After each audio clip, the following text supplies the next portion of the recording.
Hello and welcome to the first episode of the interview series for the Cook County Test Pilot Program.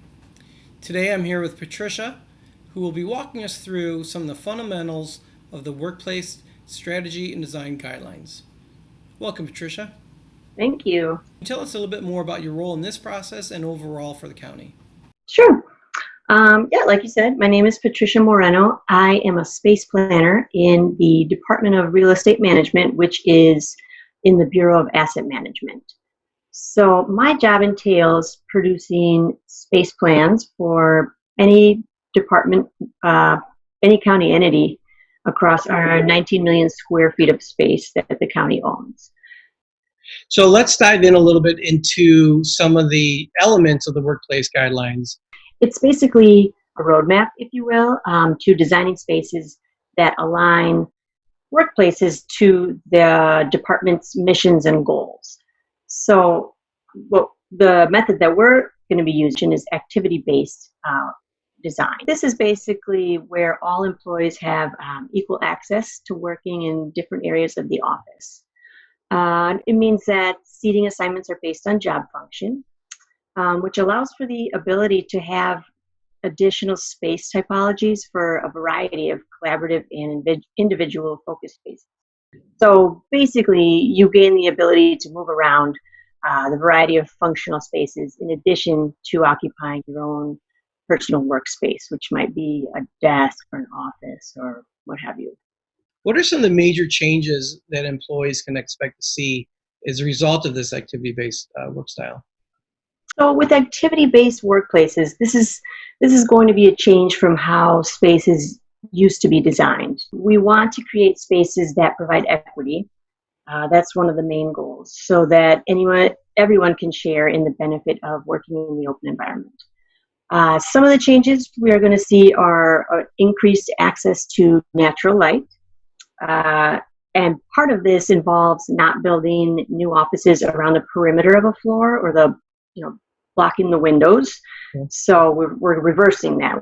If we have to build a new office, we'll do our best to do it on the interior of the floor and leave the natural light to the people working in open spaces. And the reason we're doing this is to provide flexibility. We realize that flexibility is important, very necessary, and this way, if a department's goals change or their needs change down the line, they can switch out the huddle room to be an office or vice versa.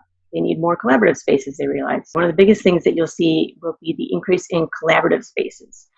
When we surveyed the county last year on how people felt about their workspaces and the changes that they wanted to see, we heard that people wanted to collaborate more. So we are working on providing a greater variety of collaborative spaces. So not just your typical conference room, but huddle rooms, focus rooms for one person, collaborative areas that could be either in an enclosed space or an open space. So a lot of different things like that we're going to be seeing. Yep. So let's drill down to one of the different types of work areas, the new desk configuration. Sure. So what you're seeing here is basically a choice in how you want to sit at your workstation. This provides, with workstations, modular workstations, we can reconfigure them. We could have some facing one way versus the other, depending on how you like to work. So this provides flexibility, equity. In some cases, you'll see some of the 4-packs of workstations have the staff facing the same direction so they don't get distracted. In other cases, you can have a small collaborative table where the two people can swivel around and meet work at that little table, and then go back to their regular desk and keep doing their isolated work. Okay. We have guiding principles that are outlined in the guidelines. We talk about equity, consistency between different departments, but also sustainability is important to the county. Can you talk a little bit more about sustainability and how does it show up in the new office? The sustainability piece is very important. The first one that we always focus on is the daylight and letting light into the space. So that saves on lighting. It helps with the energy costs and energy usage. And then other things that are important are materials, let's say for furnishings or furniture or carpeting. There are way more choices nowadays to get things that were locally produced or sourced, things with less impact to the environment. And other important ones are, introducing something as simple as putting plants in a space. It just improves the air, improves people's moods and Right. morale, and it leads to a better workspace. How does transparency show up in a physical form? That's a great question. Transparency, what we're trying to do is bring more glass into the space. You can have transparency literally or figuratively. And so we kind of accomplish both by putting glass in the fronts of private offices, for example, so that it's not just a one-way street. So the manager can look out on the staff, and the staff can also see if their manager is in their office, available for a quick question or something like that. Sure. It's really going to make a big difference to have more glass and less kind of drywall where you don't know what's going on behind the wall. Right.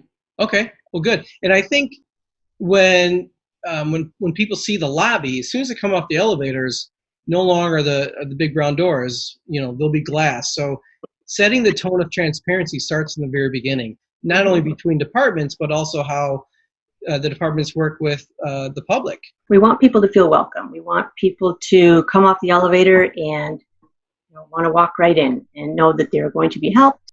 Well, this has been great information. Next, we're going to be meeting with John Kolb, the lead architect, who's going to explain how these principles are applied to the pilot program. All right. Well, thank you very much. Appreciate your time. Thank you. Okay. Bye now. Bye.